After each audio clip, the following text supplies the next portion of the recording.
یہ جو آپ عرض کرنے لگا ہوں آپ نے سنی ہوئی ہے، بڑی معروف ہے، لیکن عقیدے سے تعلق رکھتی ہے، عرض کرنا مضمون کے لحاظ سے ضروری ہے۔ اس کو امام رازی نے تفسیر کبیر میں لکھا، حدیث کی بڑی معتبر کتاب ہے، تمام مسالک کے ہاں مسلمانوں کے مکاتب فکر اس کو پڑھتے ہیں۔ کنز الامال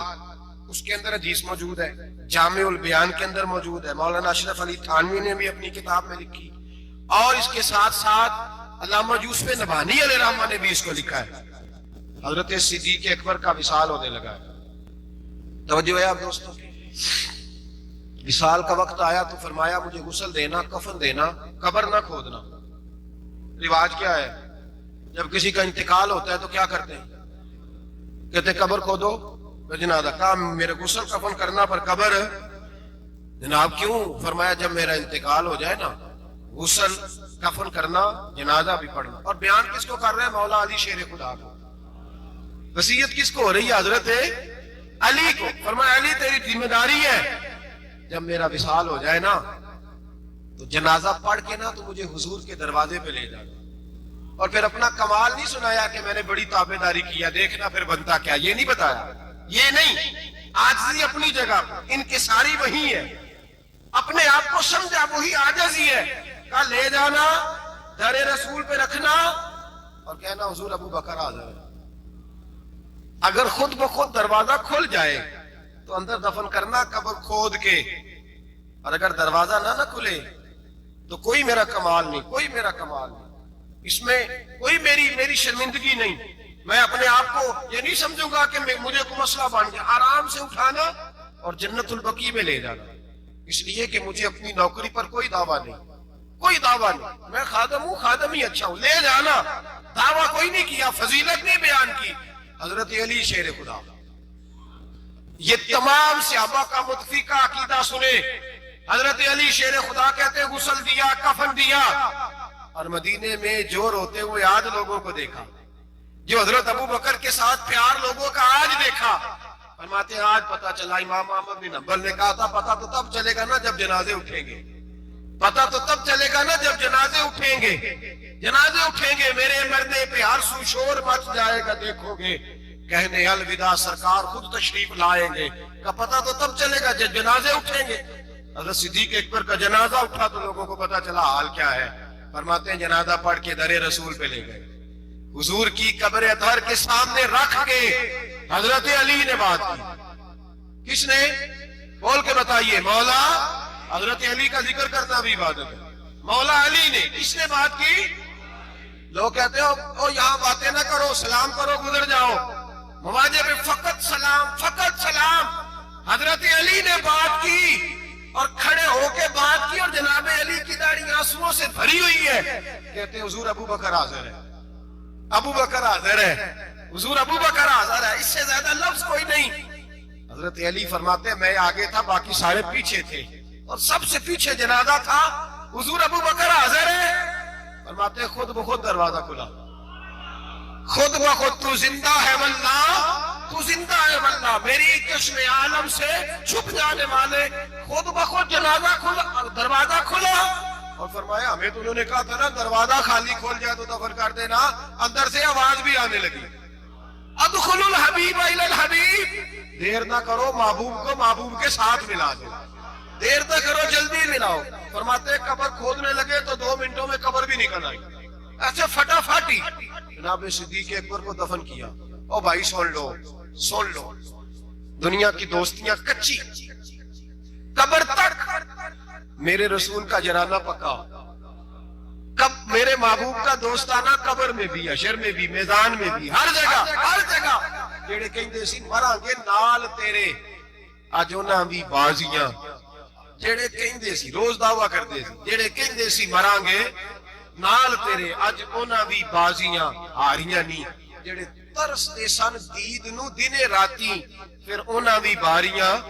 اور باریاں بنی ہوتی ہیں نا سلیٹ کے درمیان تھوڑی سی جگہ رہ جاتی ہے، تو قریبی 2 سروڑے رکھ رہے ہوتے ہیں کہ نظر نہ آئے یہاں سے، وہاں بھی لوگ کہتے ہیں جڑے کہندے سی مراں گے نال تیرے،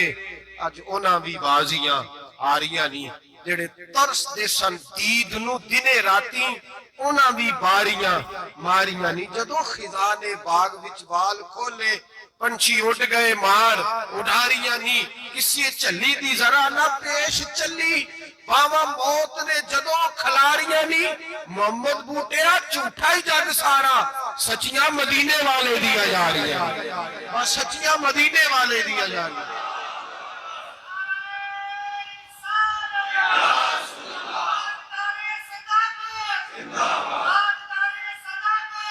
حضرت ابو بکر صدیق حضرت ابو بکر صدیق حضرت ابو بکر صدیق نے عقیدہ دیا امت کو کہ حضور کے روضے پہ جاؤ تو جو تم عرض کرو نا حضور وہ سنتے ہیں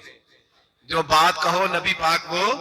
سنتے ہیں تو زندہ ہے واللہ تو زندہ ہے واللہ میری چشم عالم سے چپ جا حضرت ابو بکر صدیق نے یہ بھی بتایا کہ قبروں کے پاس فیض ہوتا ہے اسی لیے تو میں نبی پاک صلی اللہ علیہ وسلم کے روضے کے قریب دفن ہونے کی خواہش کر رہا ہوں یہی خواہش بخاری پڑھیے بعد میں حضرت عمر نے بھی یہی خواہش کی میرے بھائی جناب صدیق اکبر کا عقیدہ جناب صدیق اکبر کا نظریہ اور حال پتہ کیا ہے انتقال کا وقت آیا تو حضرت عائشہ صدیقہ سے پوچھنے لگے بیٹا جب حضور نے وصال فرمایا تو دن کون سا تھا دن کون سا تھا عرض کی پیر کا آج کون سا ہے کہ پیر کا دن ہے حضور کا وصال ہوا تو لیٹے کس طرح تھے ابا جس طرح آپ لیٹے ہوئے کیا نبی پاک بول کیا رہے تھے فرمایا اسی طرح کی باتیں جس طرح کی آپ کر رہے ہیں حضرت عائشہ رو پڑی کہ آپ یہ کیا پوچھ رہے ہیں حضرت ابو بکر کہنے لگے بیٹا زندگی حضور کے طریقے پہ گزاری ہے دل کرتا ہے دنیا سے جاؤں بھی اس طرح جو میرے نبی کا طریقہ ہے اور نظریہ کیا ہے حضرت سعد بن ابی وقاص کہتے ہیں صحابہ بیٹھے تھے تو اپنے اپنے پسند بتا رہے تھے حضرت علی نے بھی پسند بتائی فرمایا تین شے مجھے بھی بڑی پسند ہے گرمیوں کا روزہ تگڑے دشمن سے لڑائی اور مہمان کے ساتھ کھانا کھانا پسند ہے فرماتے ہیں جس صحابی نے بھی کوئی بات کی باتیں پرہیزگاری والی تقوی والی سنت والی شریعت والی ابو بکر صدیق چپ کر کے بیٹھے تھے جناب عمر کہنے لگے بھائی آپ بھی بولے کہنے لگے ابو بکر کی پسند بھی ساری حضور کے گردی گھومتی ہے پسند بھی ساری اگرچہ باقیوں نے بھی جو باتیں کی جہاد سے تعلق ہے دین کی سربلندی سے تعلق لیکن ابو بکر صدیق کا عقیدہ کیا ہے کہ ساری باتیں حضور کے گرد کہنے لگے حضور میرا دل کرتا ہے میری بیٹی آپ کے گھر میں نوکری کرے اور میری دوسری پسند یہ ہے کہ اللہ مجھے مال دیتا رہے میں مصطفیٰ کے قدموں پہ قربان کرتا رہوں اور تیسری پسند یہ ہے کہ النظر الی وجہ رسول اللہ حضور بیٹھے رہے میں دیدار کرتا رہوں حضور بیٹھے رہے میں دیدار میں یہ دیکھتا ہی رہوں یہ میری پسند ہے ساری زندگی ایک عقیدہ جناب صدیق اکبر کا کہ جو حضور کہہ دے وہ کر جاؤ اس میں بھلا ہے میرے بھائی تشکیک کا دور ہے فسادات کا دور ہے لوگ اس دور کے اندر شک بانٹ رہے ہیں شک روز بکتا ہے ڈبل مائنڈڈ ذہن کبھی ادھر گرتا ہے کبھی ادھر گرتا ہے حضرت صدیق اکبر کا عقیدہ یہ ہے کہ سیدھا معبود کی طرف دیکھو سیدھا نبی پاک کی طرف دیکھو مسلمان یہ کل ابھی گزرا نا یوم پاکستان چاہیے تھا نا سارے یہ پیغام دیتے کہ پاکستان تو اس لیے بنا تھا کہ پاکستان کا مطلب کیا لا الہ الا اللہ محمد رسول جو بھی پیغام دیتا ہے کہتا ہے سرحدیں مضبوط کریں گے ڈرتے ہیں نظریہ پاکستان کا نام لیتے حکمران ڈرتے ہیں ان کو پتہ ہے کہ جب ہم یہ کہیں گے نا کہ دین نافذ ہوگا تو ہمیں اپنے اوپر بھی نافذ کرنا پڑے گا ہمیں اپنے اوپر بھی ڈرتے ہیں جو بھی بات کرے گا یا جمہوریت کی کر کے گزر جائے گا لولی لنگڑی جمہوریت جو جماعت کے اندر کوئی نہیں وہ جماعت کیسے جمہوریت لائے گی اور یہاں کوئی بات کرے گا لائن آرڈر کی کوئی ایسی بات کر کے لوگوں کو بہلا کے روٹی کپڑا اور مکان کا نام لے کے گزر جائیں گے بھائی اس قوم کی بھلا اگر جمہوریت میں ہوتی تو جہاں سے ہم آئے ہیں وہاں تو جمہوریت آج بھی زیادہ اچھی ہے اگر روٹی کپڑے اور مکان کی بات ہوتی تو اتنے لوگوں کو قتل کرانے کی کیا ضرورت تھی اگر تمہیں لائن آرڈر کا مسئلہ تھا تو پھر 40,000 لوگوں کو ایک ایک دن میں مروانے کی کیا ضرورت تھی پاکستان تو اس لیے بنایا گیا تھا کہ یہاں رسول اللہ کا دین نافذ ہوگا یہاں حضرت ابو بکر صدیق کے طریقے اپنائے جائیں گے یہاں فاروق اعظم کا طرز حکومت آئے گا یہاں حضرت عثمان غنی کی درویشی اور مولا علی شیر خدا کی دلیر جیسے حکمران آئیں گے ان چوچلوں سے اب قوم نہیں بہلے گی اور قوم بھی سن لے یاد رکھ لے انقلاب صرف وہ ہے جو میرے نبی پاک لے کے آئے ہیں کسی نئے انقلاب کی کسی چیز کی حاجت نہیں اسلام ایک بہترین طرز زندگی ہے اور یہی چلاک چلے گا تو روشنی ہوگی بچوں کو چھٹی ہے کل آپ کسی سے پوچھ لیں کہ جو ہے وہ قرارداد پاکستان کیا ہے کیا مطلب تھا اس کا پاکستان بنانے کی ضرورت کیوں درپیش ہوئی؟ تو ایسے ہی بچے گھومے گامے سے ہیں، کوئی پتہ ہی نہیں بیچاروں کو، اس لیے کہ قوم کو بتایا ہی نہیں گیا کہ پاکستان بنا کس لیے تھا۔ پاکستان بنا تھا نبی پاک کے نظام کے لیے، حضرت ابو بکر، عثمان غنی، مولا علی، فاروق اعظم کے طرز حکومت پر، طرز حکومت کے لیے